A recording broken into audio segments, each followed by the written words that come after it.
శ్రీగురుభ్యో నమః. శ్రీకృష్ణాయ పరమాత్మనే నమః.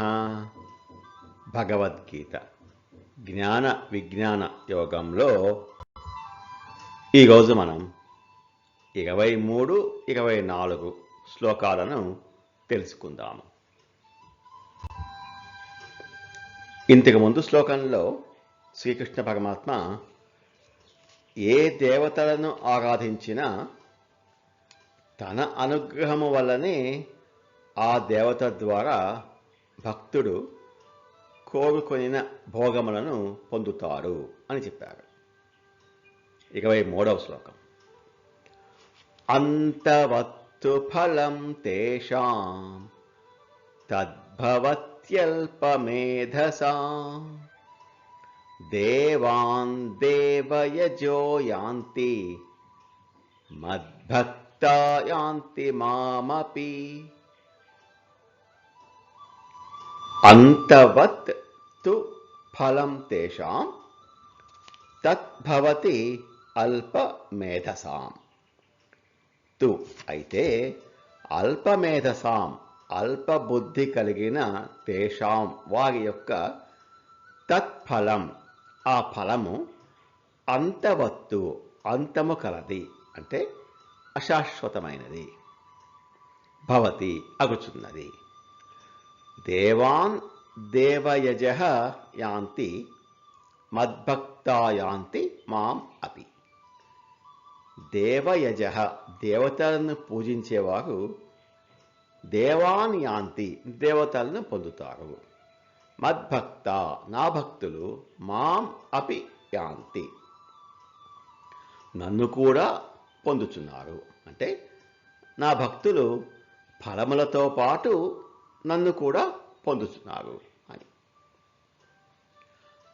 అల్పబుద్ధి కలిగిన వారు దేవతలను పూజించటం వలన కలిగే ఫలము అశాశ్వతము, నాశవంతమైనది.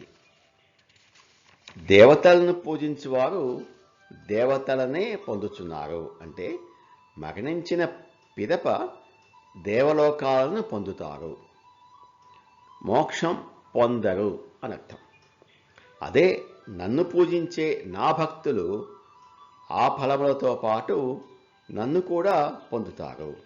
అంటే నా భక్తులు అడగకపోయినా, వారికి ఎటువంటి కోరికలు లేకపోయినా వారికి కావలసింది నేను ఇస్తాను, దానితో పాటు వారు నన్నే పొందుతారు, అంటే మోక్షం పొందుతారు అని అంటున్నారు శ్రీకృష్ణ పరమాత్మ.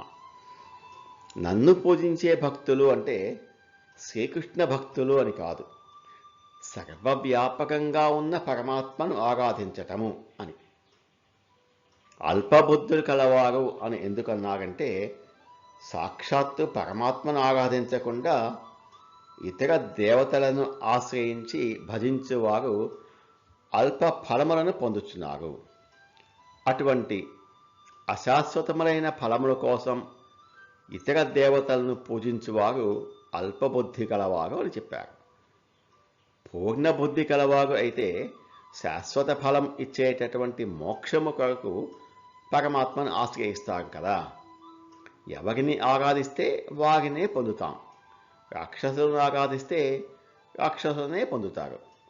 దేవతలను ఆరాధిస్తే దేవతలను పొందుతారు. పరమాత్మను ఆరాధిస్తే పరమాత్మను పొందుతారు. కాబట్టి దేవతారాధన అంటే ఏంటో, సగుణ బ్రహ్మోపాసన అంటే ఏంటో, నిర్గుణ బ్రహ్మ జ్ఞానము అంటే ఏమిటో తెలియాలి. నిర్గుణ బ్రహ్మోపాసన అని అనకూడదు. సగుణ బ్రహ్మ ఉపాస్య బ్రహ్మ, నిర్గుణ బ్రహ్మ జ్ఞేయ బ్రహ్మ. నిర్గుణ బ్రహ్మకు ఉపాసనము లేదు, మంత్రాలు ఏమీ లేవు, కేవలం విచారణతో పొందవలసింది. మంత్రాలు క్రియలు ఏమీ ఉండవు. సగుణ బ్రహ్మోపాసనకు కర్మలు ఉన్నాయి. సకామంగా చేస్తే అంటే ఒక కోరికలతో చేస్తే, తత్వం తెలుసుకోకుండా చేస్తే అది స్వర్గలోకము అలా లోకాలు తిప్పుతుంది. అదే నిష్కామంగా చేస్తే తత్వం తెలుసుకునే ప్రయత్నంతో చేస్తే అది క్రమంగా ముక్తిని ఇస్తుంది. ఉపాసన వల్ల వచ్చేది క్రమముక్తి, జ్ఞానం వల్ల వచ్చేది జీవన్ముక్తి. దేవతారాధన చేస్తే ఆ లోకము ఈ లోకము తిప్పి పుణ్యము క్షయమయ్యాక మళ్ళీ భూమి మీద జన్మించాల్సి ఉంటుంది. అంతవత్తు ఫలం తేషాం తద్భవత్యల్పమేధసాం దేవాన్ దేవయజో యాంతి మద్భక్తా యాంతి మామపి. ఆ అల్ప బుద్ధులకు ఫలం కూడా అల్పమైనదే. దేవతలను ఉపాసించేవారు దేవతలను పొందుతారు, నా భక్తులు నన్ను చేరుతారు అని అంటున్నారు శ్రీకృష్ణ పరమాత్మ. 24వ శ్లోకం. అవ్యక్తం వ్యక్తిమాపన్నం మన్యంతే మామబుద్ధయః పరం భావమజానంతః మమావ్యయమనుత్తమం. అవ్యక్తం వ్యక్తిం ఆపన్నం మన్యంతే మాం అబుద్ధయః. అవ్యక్తం అంటే ఇంద్రియములకు మనస్సుకు కనిపించని వాడనైన నన్ను వ్యక్తిం ఆపన్నం సామాన్య వ్యక్తిలాగా కనిపించేసరికి మన్యంతే అబుద్ధయః బుద్ధిహీనులు తలుస్తున్నారు. ఏమని తలుస్తున్నారంటే సామాన్య వ్యక్తిలాగా తలుస్తున్నారు. పరమభావం అజానంతః మమ అవ్యయం అనుత్తమం.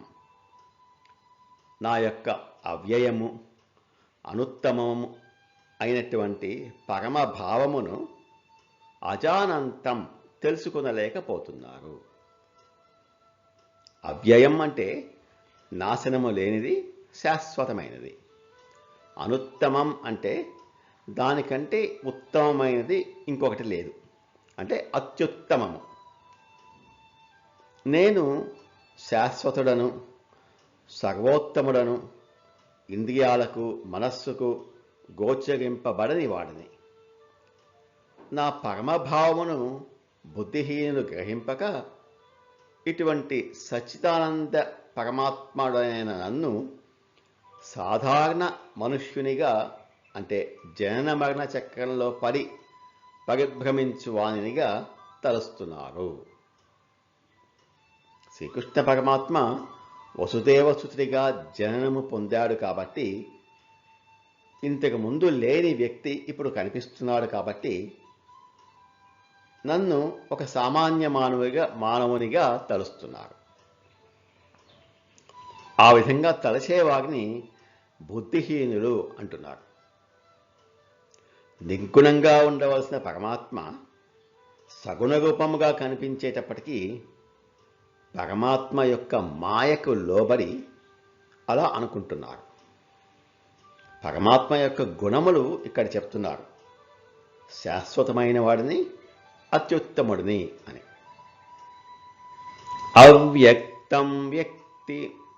అవ్యక్తం వ్యక్తిమాపన్నం మన్యంతే మామబుద్ధయః పరం భావమజానంతః మమావ్యయమనుత్తమం. అవ్యయము, ఉత్తమోత్తమము అయిన నా తత్వము తెలియని అవివేకులు అవ్యక్తమైన నన్ను వ్యక్తి అనుకుంటారు అని అంటున్నారు శ్రీకృష్ణ పరమాత్మ.